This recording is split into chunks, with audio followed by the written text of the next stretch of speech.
mengungkap misteri Yajuj dan Majuj di saat Danau Tiberias sudah kering.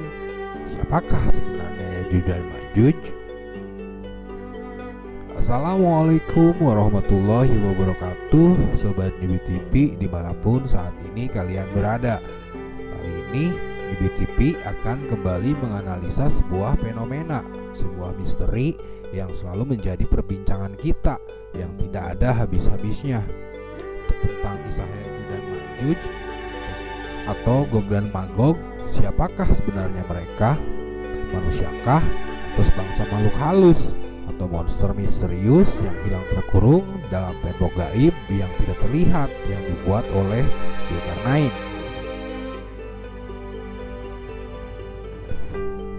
Besar harapannya apa yang Nyubi TV sampaikan dapat memberikan manfaat dan menambah hasanah wawasan kita, sehingga jika benar demikian maka Nyubi TV mengundang Anda untuk mengklik tombol like dan subscribe serta membunyikan tanda loncengnya untuk selalu mendapatkan update terkini dari setiap video-video yang Nyubi TV unggah untuk Anda. Sobat Nyubi TV, dalam Al-Quran surat Al-Kahfi diceritakan tentang perjalanan Zulkarnain hingga ke tempat matahari terbenam di dalam laut yang berlumpur hitam.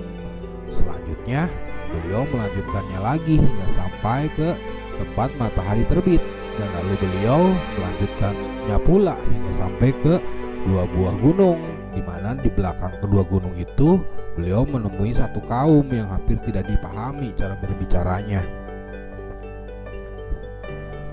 Para penduduk itu kemudian mengadukan tentang satu golongan Yajuj dan Majuj yang sering mengganggu mereka dan membuat kerusakan di muka bumi, hingga para penduduk itu meminta kepada beliau untuk membuatkan dinding penghalang di antara mereka agar mereka terhindar dari gangguan Yajuj dan Majuj.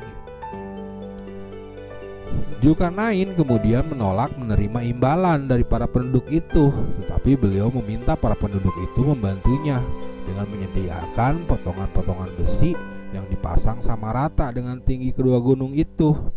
Setelah rata, beliau kemudian meminta ditiupkan api, sehingga setelah besi itu merah menyala karena ditiup api, Zulkarnain kemudian meminta tembaga yang mendidih untuk dituangkan ke atas besi yang merah menyala itu, sehingga sebegitu kuat dan tingginya tembok besar besi itu, kaum Yajuj dan Majuj kemudian tidak dapat mendaki dan melumbanginya. Hanya Allah lah yang dapat menghancurkannya, sehingga pada saatnya Allah akan biarkan tembok itu hancur dan membiarkan pula Yajuj dan Majuj saling berbaur satu dengan yang lain. Sobat Nyubi TV, banyak asumsi-asumsi kemudian berkembang terkait tentang identitas dari Yajuj dan Majuj, dari mulai menggambarkannya sebagai sosok makhluk yang berbeda dari manusia, yang berperawakan tinggi kekar, yang pekerjaannya sehari-hari hanyalah mencoba mencakari tembok besi itu dan melumbanginya, tetapi selalu gagal karena keesokan paginya lubang tembok besi yang dicakari itu akan menutup kembali dan mereka harus memulai kembali pekerjaannya mencakar untuk membuat lubang. Begitu seterusnya hingga tiba ketetapan Allah untuk melepaskan mereka. Atau banyak pula kemudian yang menganalisis keberadaan tembok itu dilihat dari petunjuk perjalanan Zulkarnain dan mencoba mencari koordinat dari kedua gunung yang disebut di atasnya. Disebut di atasnya dibangun tembok besi yang sama rata tingginya dengan kedua gunung itu. Tapi terlepas dari kesemua asumsi itu, Ibnu Katsir menyebutkan bahwa Yajuj dan Majuj adalah manusia yang masih keturunan dari Nabi Adam atau cucu dari Nabi Nuh dan anak dari Yafet, yang dimana kemudian hadis riwayat Ahmad menyebutkan ciri-ciri mereka yaitu berwajah lebar dan cekung seperti perisai serta memiliki mata sipit, yang kemudian bahasa mereka adalah bahasa yang asing dan tidak dikenali, sehingga kemudian atas dasar itu banyak pula asumsi yang berkembang bahwa mereka adalah bangsa Tartar, bangsa Mongol, Cina, atau bahkan bangsa keturunan dari nenek moyang bangsa Turki yaitu bangsa Turk. Atau bahkan sudah ada yang begitu berani menyebut secara spesifik jika mereka itu adalah bangsa Cina, di mana tembok besar Cina adalah tembok besi yang dibuat oleh Zulkarnain. untuk mengurung mereka. Meskipun ironisnya, tembok Cina itu tidak terbuat dari besi dan tidak pula sama sekali mengurung masyarakatnya dari dunia luar, atau bahkan tidak ada satupun dari penduduknya yang mencakari tembok itu setiap hari untuk melubanginya agar terbebas dari tembok itu. Lalu keesokan harinya tembok besar Cina yang berlubang karena dicakar ditutup kembali oleh Allah karena belum saatnya dilepaskan. Lalu ada pula sebuah fatwa dari ulama Saudi, yaitu Syekh bin Baz, bahwa Yajuj dan Majuj akan dibebaskan selepas terbunuhnya Dajjal dan turunnya Al-Masih Buta Maryam, di mana jumlah populasinya adalah 1:999 dibanding jumlah umat manusia yang ada di muka bumi saat ini. Seperti yang dijelaskan dalam hadis Sahih Bukhari, yang meskipun agak janggal, kemudian bagaimana lokasi tembok besi yang hanya satu titik kecil dari luas wilayah bumi kemudian bisa menampung orang yang terkurung di dalamnya dalam jumlah hampir 1000 kali lipat lebih banyak dari jumlah seluruh populasi manusia yang ada di bumi. Sobat Newbie TV, terlepas dari semua asumsi-asumsi yang berkembang, kita kemudian mendapat satu pencerahan dari sebuah hadis yang diriwayatkan oleh Muslim, Tirmizi, Abu Dawud, dan Ibnu Majah, di mana di sana disebutkan ketika Yajuj dan Majuj dikeluarkan, maka mereka akan berlari dengan cepat dari tempat-tempat yang tinggi, kemudian sampai di Danau Tiberias, dan mereka akan meminum air danau itu hingga kering. Sehingga atas dasar keterangan itu, maka kemudian kita akan berasumsi bahwa hadirnya Yajuj dan Majuj akan berada di sekitar wilayah Danau Tiberias, dan kemudian mereka akan meminum air danau itu hingga kering. Atau kita kemudian menemukan satu titik pencerahan pula melalui Al-Quran surat Al-Anbiya ayat 95 dan 96, di mana di sana dijelaskan tentang suatu bangsa yang telah Allah hancurkan dan binasakan, bahwa bangsa itu kemudian tidak akan kembali ke tempat asalnya hingga dibukakan tembok Yajuj dan Majuj. Meskipun kemudian banyak yang menyebut bahwa kedua ayat itu tidak berkaitan, tetapi kata hingga saya kira adalah merupakan kata penghubung dari kedua ayat itu. Sehingga jika benar analisis itu, maka menjadi pertanyaan kemudian, siapakah bangsa yang telah dihancurkan dan dibinasakan oleh Allah, dan lalu kemudian mereka terusir dan terlarang untuk kembali ke tempat asalnya, dan lalu pengusiran dan pelarangan mereka itu hanya akan berlaku hingga tembok besi Yajuj dan Majuj dibukakan dan mereka yang terkurung di dalamnya terbebas. Sobat Newbie TV, dalam sejarah bumi kita menemukan bahwa hanya bangsa Israel lah yang tercatat dalam sejarah dunia pernah dihancurkan dan terusir dari negerinya melalui tangan Kaisar Titus dan Nebukadnezar, di mana setelah mereka dihancurkan dan terusir, maka kemudian mereka dikenal tidak memiliki negara atau tempat tinggal. Selama ribuan tahun kemudian mereka bermukim di negara-negara lain, yang kemudian di dalamnya mereka menjadi komunitas yang berbeda dengan ras yang berbeda pula, dan tidak pernah mereka bisa kembali ke tanah leluhurnya hingga saat ini. Dan lalu ketika clue pertama tentang bangsa yang pernah dihancurkan dan terusir telah tersingkap, walaupun masih dalam standar analisa, berlanjutlah kemudian pada analisis berikutnya, yaitu siapa bangsa Yajuj dan Majuj yang akan kemudian membebaskan mereka dari pengusiran atas tanah leluhur mereka tersebut. Maka Sobat Newbie TV, selain semua asumsi yang disebutkan di awal-awal video ini tentang sebuah bangsa yang berwajah cekung seperti perisai, bermata sipit, keturunan dari Yapet bin Nuh, yang kemudian atas dasar asumsi itu banyak asumsi pula yang berkembang bahwa yang dimaksud adalah bangsa Tartar, bangsa Mongol, bangsa Cina, atau bangsa Turk yang menjadi leluhur dari bangsa Turki. Maka kita kemudian melupakan sejarah satu bangsa yang lain dengan ciri-ciri yang serupa seperti ciri-ciri yang disebut di atas, yaitu bangsa Qajar, keturunan bangsa Turk, sebuah bangsa setengah nomaden yang hidup di Asia Tengah sekitar pegunungan Kaukasus Utara sepanjang Laut Kaspia.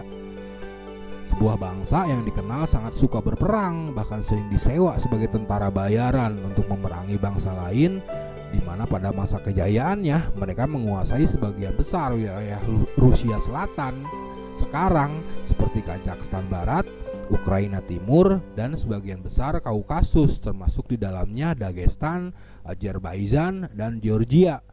Sampai saat kekuasaan mereka dipatahkan oleh Rus Kiev, dan mereka kemudian lenyap seperti ditelan bumi dan hilang dari catatan sejarah. Dalam catatan sejarah kemudian dikenal bahwa situasi politik yang terjadi saat itu menjadikan kemudian bangsa Qajar memilih Judaisme atau ajaran agama Yahudi sebagai agama mereka, dan kemudian mereka menurunkan satu golongan Yahudi baru di luar dari 12 suku bangsa asli Israel keturunan Nabi Yakub, yaitu Yahudi ke-13 Askenazi, di mana studi genetika Y-DNA Yahudi asli itu adalah cenderung berasal dari Timur Tengah, sementara studi mtDNA memperlihatkan banyak kelompok-kelompok Yahudi yang terkait dengan kelompok-kelompok non-Yahudi dari garis ibu. Sementara studi-studi ini juga menunjukkan bahwa sejumlah orang Yahudi Askenazi mempunyai nenek moyang Eropa Timur non-Yahudi. Sejumlah sejarawan kemudian melacak asal-usul bangsa Qajar dan mencari keterkaitannya dengan ke-12 suku bangsa Israel yang hilang. Namun para sarjana modern umumnya menganggap mereka sebagai bangsa Turki yang bermigrasi dari timur. Para sarjana di bekas Uni Soviet menganggap bangsa Qajar sebagai penduduk pribumi dari Kaukasus Utara. Sebagian sarjana seperti D.M. Dunlop menganggap bahwa bangsa Qajar terkait dengan sebuah konfederasi suku Tile yang disebut Hesan dalam sumber-sumber Tiongkok dari abad ke-7 Suisyu 84. Selain bangsa Qajar sendiri menelusuri asal-usul mereka kepada Qojar, anak dari Togarma. Togarma disebutkan dalam kitab suci Ibrani sebagai cucu Yapet, sehingga ada kesesuaian kemudian sejarah mereka dengan keterangan yang disebutkan oleh Ibnu Katsir bahwa Yajuj dan Majuj adalah keturunan dari Yapet bin Nuh bin Adam. Selain kesesuaian DNA dengan apa yang diutarakan oleh Ibnu Katsir, maka ada satu fenomena mencengangkan lain, di mana kesesuaian itu merujuk kepada keterangan dari surat Al-Anbiya ayat 95-96 yang menyebutkan akhir dari larangan terhadap satu bangsa untuk kembali kepada tanah leluhurnya setelah terusir akan berakhir setelah dibukakannya tembok Yajuj dan Majuj.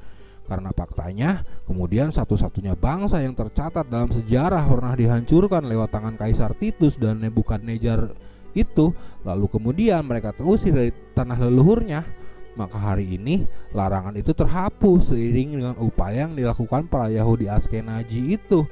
Maka para Yahudi palsu Askenazi yang bermukim di Eropa kemudian dapat bereksodus kembali ke tanah leluhur Bani Israel di bumi Palestina, dan Palestina kemudian menjadi mereka kuasai dan berdirilah negara Israel seperti yang kita ketahui dan saksikan bersama.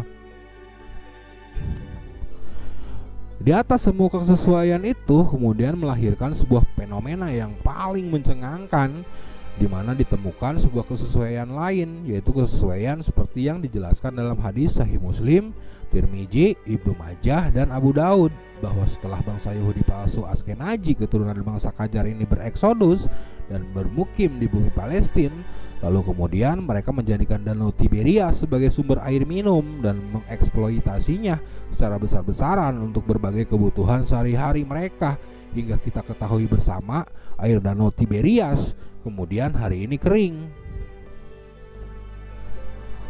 Lalu adakah bangsa Yahudi palsu Askenazi keturunan bangsa Qajar yang menyamar sebagai Yahudi keturunan Nabi Yakub ini adalah Yajuj dan Majuj? Sobat Newbie TV, jangan katakan sama saya bangsa Qajar ini tidak terkurung di dalam tembok, atau bangsa Qajar ini jumlah populasinya tidak 1 berbanding 999 seperti tercatat dalam riwayat-riwayat hadis. Seperti mana saya pun tidak menanyakan hal serupa kepada banyak asumsi lain yang menyebut Yajuj dan Majuj itu adalah bangsa Tartar, bangsa Mongol atau Cina dengan tembok besarnya itu.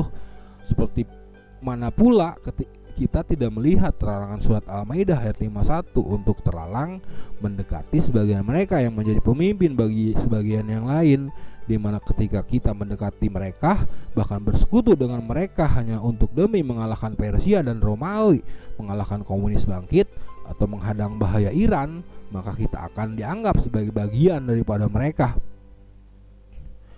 Suatu hal yang pasti, air Danau Tiberias sudah hampir kering, Dan kita semua menghebohkan itu dan mengatakan kiamat sudah dekat karena fenomena itu.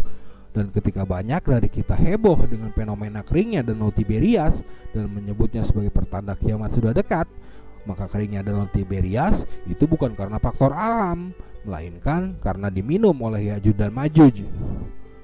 Lalu siapakah kemudian yang menjadikan danau itu sebagai sumber air minum? Wallahu a'lam bishawab. Terima kasih sudah nonton. Assalamualaikum warahmatullahi wabarakatuh.